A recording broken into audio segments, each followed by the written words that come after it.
ఈ మధ్య ఒక వార్తాపత్రిక ఏపీలో డార్లింగ్ మంత్రి అంటూ ఒక ప్రత్యేక కథనం ప్రచురించింది. రకరకాల అజెండాలతో ప్రజా జీవితంలో ఉన్న వ్యక్తులపై బురద చల్లడం, వ్యక్తిత్వ హననానికి పాల్పడడం వాంఛనీయం కాదని పలువురి అభిప్రాయం. హైదరాబాద్ భూ వివాదాల్లో తలదూరుస్తున్నారని మరొక ఆరోపణ. ఒక ఊరి రాజు ఇంకో ఊరికి వెట్టి అన్నట్లు అమరావతి నుంచి హైదరాబాద్ వచ్చి దౌర్జన్యం చేసేదేముంటుంది? ఆ మంత్రికి దౌర్జన్యాలు, సెటిల్మెంట్స్ చేసే పరిస్థితి నిజంగా ఉందా అంటే హాస్యాస్పదమే అనేది పలువురి అభిప్రాయం. డార్లింగ్ అనే పదం కారణంగా బహుశా ఏపీ రెవెన్యూ శాఖ మంత్రి అనగాని సత్యప్రసాద్ అనే ప్రచారం జోరుగా జరుగుతోంది. అనగాని తన సన్నిహితుల్లో తన వద్దకొచ్చే క్యాడర్ను ఊతపదంగా డార్లింగ్ అని పిలుస్తారంట. సినీ నటుడు ప్రభాస్ ఊతపదం ప్రతి ఒక్కరిని డార్లింగ్ అని పిలవడం అలవాటు.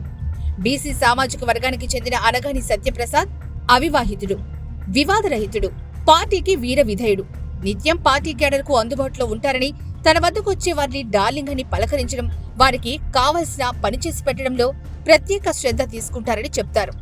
మరీ ముఖ్యంగా భోజన సమయమైనా, వేళకాని వేళైనా సరే వచ్చిన వారికి కడుపు నిండా భోజనం పెట్టి పంపడం అనగాని సత్యప్రసాద్ సహజ ధోరణిపై తెలుగుదేశం శ్రేణులు గొప్పగా చెప్పుకుంటుంటారు.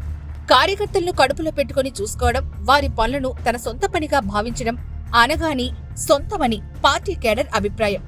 ప్రస్తుత కూటమి ప్రభుత్వంలో అత్యంత చురుకైన మంత్రిగా, అందరికీ అందుబాటులో ఉంటూ పనిచేసే మంత్రిగా అనగాని సత్యప్రసాద్ను పలువురు ప్రశంసిస్తారు. చురుగ్గా పనిచేస్తూ పార్టీ పటిష్టతకు కృషి చేస్తున్న వ్యక్తి అనగాని సత్యప్రసాద్.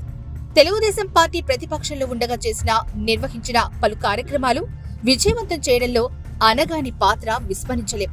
2019 ఎన్నికల్లో జోన్ 4లో టీడీపీకి కేవలం 2 సీట్లకే పరిమితమైంది. తెలుగుదేశం పార్టీ పార్లమెంటరీ జోనల్ 4 ఇన్ఛార్జిగా అనగాని రాజంపేట, చిత్తూరు, తిరుపతి, నెల్లూరు, ఒంగోలు ఈ మొత్తంలో టీడీపీ విజయానికి కృషి చేశారు. టీడీపీ పార్టీ 2019 ఎన్నికల్లో ఓడిపోయినప్పుడు చంద్రబాబు ప్రతిపక్ష నాయకుడు హోదా పోవడానికి, అనగాని మరో 2 వైసీపీలోకి చేర్చుకోవడానికి నాడు విశ్వ ప్రయత్నం చేసింది.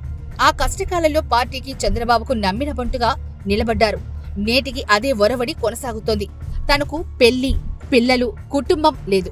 దౌర్జన్యాలు, దోపిడీలు చేసి ఆ డబ్బు నేను ఏం చేసుకుంటానని అనగాని సత్యప్రసాద్ సన్నిహితుల వద్ద ఆవేదన వ్యక్తం చేశారని తెలిసింది. పార్టీ అధినేత చంద్రబాబు స్వయంగా పలుమార్లు ప్రసాద్ను ప్రశంసించిన సందర్భాలు అనేకం ఉన్నాయి.